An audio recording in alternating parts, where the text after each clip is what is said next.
Olá! Quando fazemos a montagem de dois componentes para um meio físico, como um pino ou um parafuso, sempre se utiliza esta característica, castelo, para receber este pino e esse parafuso. Vamos conhecer um pouco melhor sobre este elemento. O castelo, ele pode ser apresentado de várias formas dentro de uma peça. Aqui a gente vai ter os 5 tipos principais. O primeiro tipo de castelo, na letra A, é o castelo chamado simples. Então o que a gente tem é, a partir de uma parede de fundo, a gente quer colocar um pino nela, a gente cria uma casinha para a presença desse pino aqui. Então a gente cria uma casinha circular. Nessa casinha nós vamos fazer a introdução do pino. Então ele vai acomodar aqui a parte negativa, a parte fêmea da montagem. Ele é chamado simples porque ele simplesmente é um furo, tem um reforço dessa parede, um engrossamento dessa parede para dissipação das energias aqui, para evitar que esse pino está aqui alojado tem uma força para o lado e ele quebre uma dessas paredes aqui, assim como ele também muitas vezes tem alguns reforços para evitar que ele quebre na sua base. Esse é o primeiro tipo de castelo. Em geral, esse castelo é utilizado quando nós estamos afastados das paredes principais da peça, as paredes laterais, ou então a gente tem dificuldade de utilização de uma nervura. Fica bem claro aqui, neste castelo, nesse tipo de castelo simples, a gente tem uma grossa parede nessa lateral. Como a gente já viu no vídeo anterior, o uso de nervuras consegue reduzir significativamente a espessura de uma parede. Então a gente pode partir de uma parede mais grossa no modelo simples para uma parede com nervuras. Castelo tipo 2, tipo B. Então aqui nós temos o mesmo furo, com a mesma resistência, mas nós temos uma parede muito mais fina e o uso de algumas nervuras para facilitar a dispersão dessas forças. As nervuras podem ser apenas em um sentido. Na verdade, ainda existe a possibilidade de fazer somente uma das laterais, ter uma nervura. Então ela só vai resistir um pouco nesse sentido, né? Quase nada vai ter de ganho de vantagem nesse sentido de forças. A gente pode ter nervuras com furo e nervuras nos dois laterais. Uma forma bem comum é a utilização de 3 nervuras, assim como um banco de 3 pés. Uma nervura com 3 apoios também tem uma boa dissipação de energia aqui, porque cada uma dessas nervuras vai resistir 120 graus de força. Então toda a força aplicada neste lado aqui vai ser resistida por essa nervura. Neste lado aqui por essa nervura e por este lado nessa nervura. E ainda a gente pode ter então nervuras com maior número de quantidade. 4 sendo tradicional, mas a gente pode ter ela com 5 e aí sucessivamente, né? Tantas quantas forem necessárias para se manter uma boa resistência. Com o aumento dessa densidade de nervuras, a gente pode ter uma dificuldade de preenchimento de algumas delas. Então é importante manter elas ao mínimo, até para facilitar a fabricação desse molde. Então, nesse exemplo de nervuras aqui, nós temos 4 com a mesma resistência de uma nervura simples, com o mesmo tipo de pino, o mesmo diâmetro de encaixe, com muito menos material e com muito menos defeitos na peça. Essa parede grossa em A provavelmente vai me dar uma grande problema aqui de rechupe nesse ponto, porque a nossa área de calor fica muito grande. Enquanto eu utilizar no sistema B, uma espessura muito mais fina, com a dissipação desse calor aqui em vários pontos da peça. Terceiro tipo de castelo que a gente observa é o castelo apoiado, onde, em vez de utilizar nervuras dispersas simplesmente pela peça, eu travo parte desse esforço aqui com uma das paredes principais da peça, como nos lados. Com isso aqui, a resistência agora vai ser, as forças são aplicadas nesse pino aqui, são transmitidas para essa parede. Então isso tem uma dissipação dessas forças, dessas tensões em uma área maior e um aumento da resistência desse local. Tipo apoiado é possível quando eu tenho alguma parede no mesmo sentido do pino, consegue receber um pouco dessa carga. Em geral, quando a gente tem o simples ou com nervuras, ele está muito longe das paredes, ou o caminho para chegar até uma parede eu não posso utilizar ele para fazer uma nervura, porque provavelmente eu tenho uma passagem, parte de um componente, uma peça, por esses lados aqui. Outras possibilidades. Eu posso ter castelos de canto. Castelos de canto, eu posso simplesmente fazer um engrossamento. A gente já viu que essa nervura de canto é possível, então eu faço um engrossamento de todo o canto e coloco meu orifício nesse canto. Com isso aqui eu tenho toda uma região de nervura, de reforço, perdão, de reforço próximo daquele furo ali. Porque eu não posso... Seria a utilização dessa nervura grossa, onde ela só é deslocada para um ponto próximo do canto, onde toda a lateral dela acaba sendo preenchida. Não é a melhor opção, sempre que é possível a gente tentar afastar ela levemente do canto e utilizar nervuras. Nesse caso aqui eu tenho nervuras em dois sentidos, tanto na vertical quanto na horizontal, que vão ajudar a dissipar as tensões aqui, as forças sendo aplicadas neste pino, nesse parafuso. Então vai facilitar bastante a montagem, a execução, né?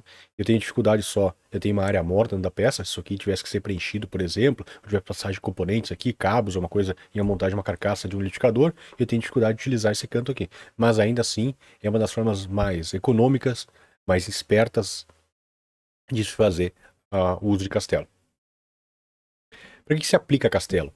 Então eu tenho o castelo aplicado muitas vezes. Serve um castelo simples, onde eu vou receber um pino aqui.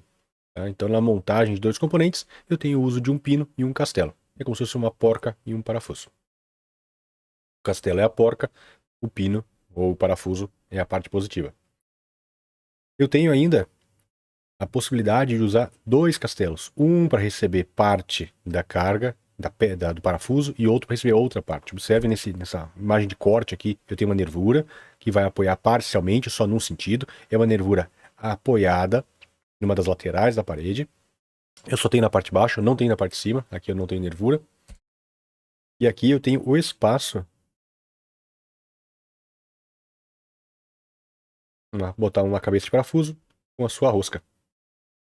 Então, ao apertar isso aqui, a rosca vai criar um rasgo na parte de baixo, no castelo inferior, e este tipo de encaixe aqui vai segurar a cabeça do parafuso e vai forçar a peça de cima contra a peça de baixo, garantindo que ela seja bem fechada. Então, é uma das formas comuns aqui de observar esse tipo de montagem.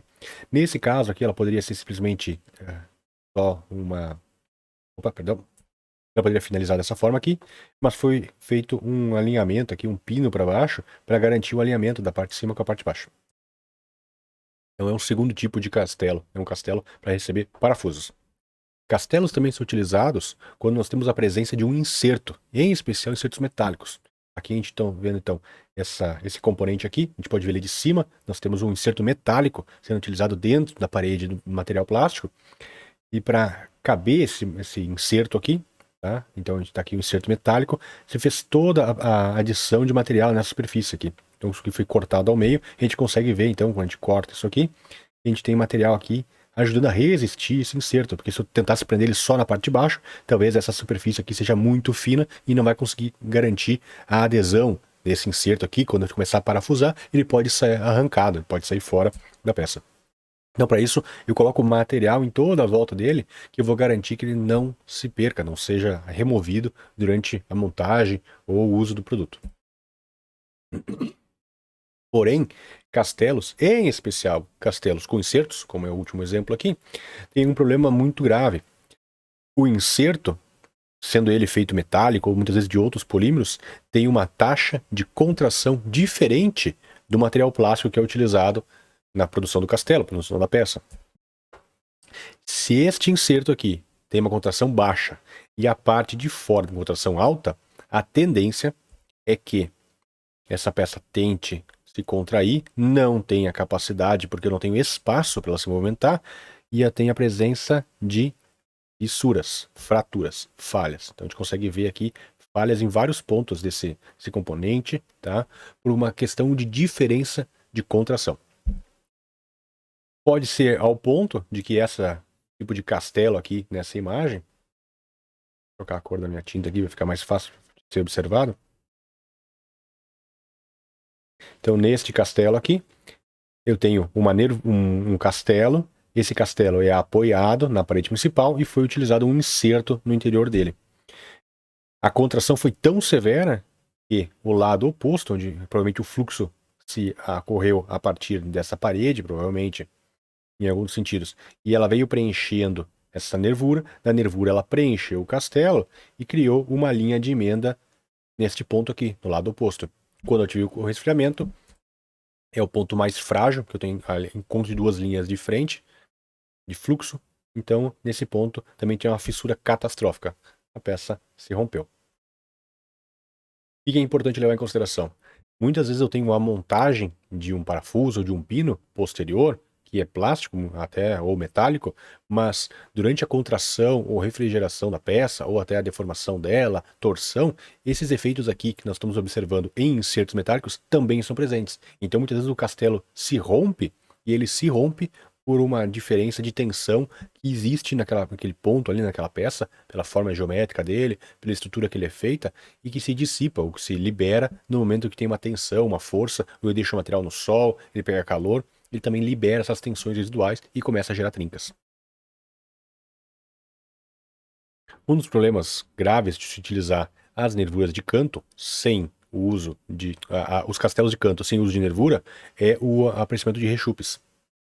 Então, se eu tenho aqui um furo onde eu engrossei essa região aqui para tentar ganhar um pouco de aumento de resistência, ou até próximo de uma parede, onde eu também aumentei essa quantidade de material aqui para tentar ganhar resistência, tá?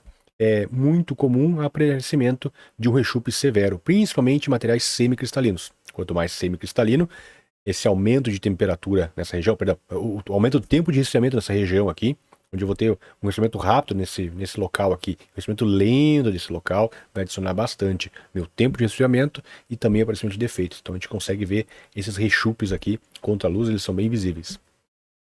Para evitar isso, o recomendado, a gente pode ver aqui, então foi utilizado uma nervura em diagonal para o canto principal da peça e mais duas nervuras, uma na vertical e uma na horizontal, para garantir que esse pino aqui esteja bem preso. Tá? Quando eu estou próximo de canto, é melhor muitas vezes do que utilizar nessas duas paredes aqui, é utilizar só uma na diagonal, porque este ponto aqui, caso apareça um rechupe, ele é difícil de identificar, já que eu já tenho uma curvatura naquele local, enquanto se eu tiver uma nervura aqui, eu posso aparecer com rechupes aqui. Porque lembre-se que uma nervura vai aumentar a minha área de calor nesse ponto. Quando ela está no centro da parede, muitas vezes eu não tenho o que fazer, então o que eu tenho é o uso de uma dessas nervuras aqui, pelo menos, ela ligada, apoiada na parede da peça, para facilitar a minha distribuição de forças aqui. Isso aqui, podem ver na diagonal aqui, essa nervura praticamente não consegue ser percebida por um observador nesses cantos. Como é que a gente projeta um castelo? Nesse caso, o castelo para parafusos. Nós vamos pegar o parafuso que a gente vai utilizar na montagem e vamos verificar qual é que é o diâmetro desse filete, o diâmetro total dele. Não é o diâmetro da raiz do parafuso, não é o diâmetro sem os filetes, não é a parte interna, tá? Nós vamos pegar sempre a parte externa dele. Então, se a gente sabe qual que é esse diâmetro aqui, a gente vai estabelecer agora qual que é esse tamanho de parede aqui.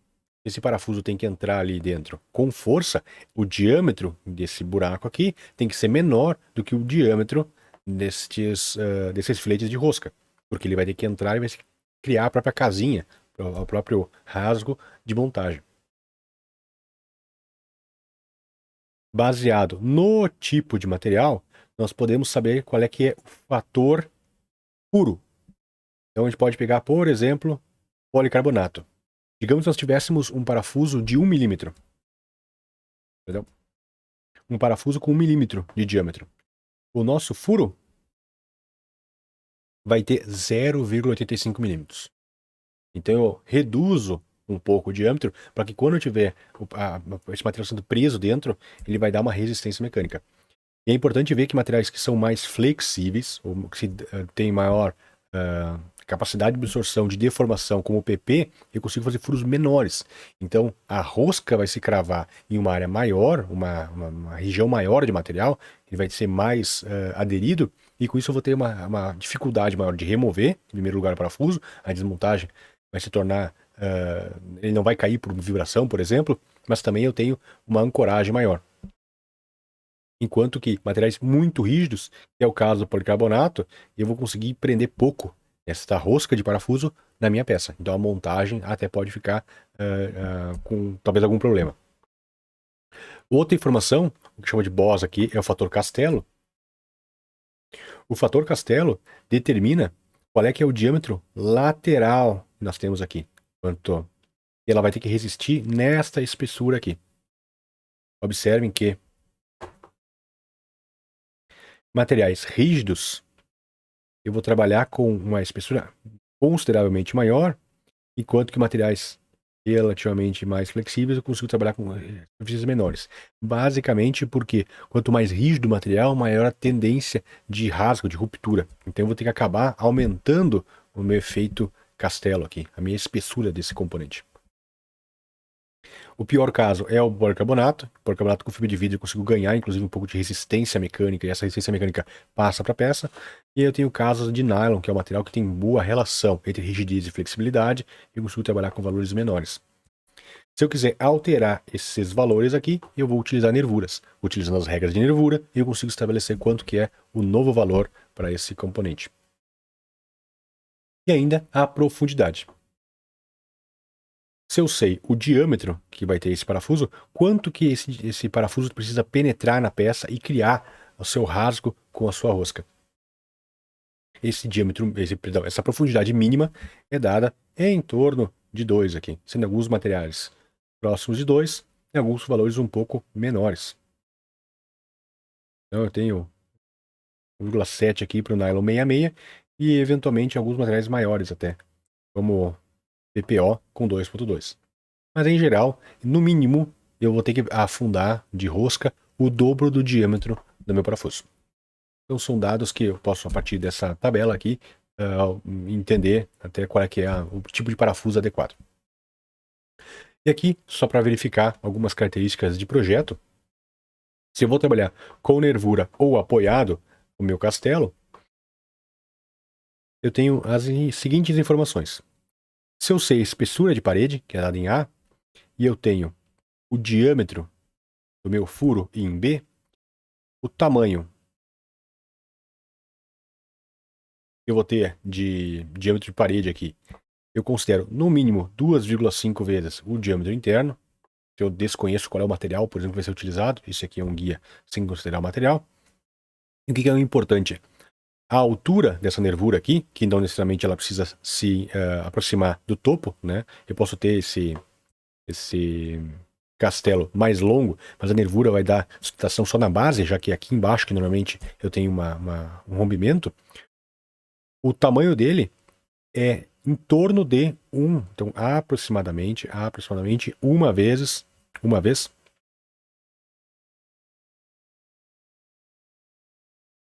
a altura geral.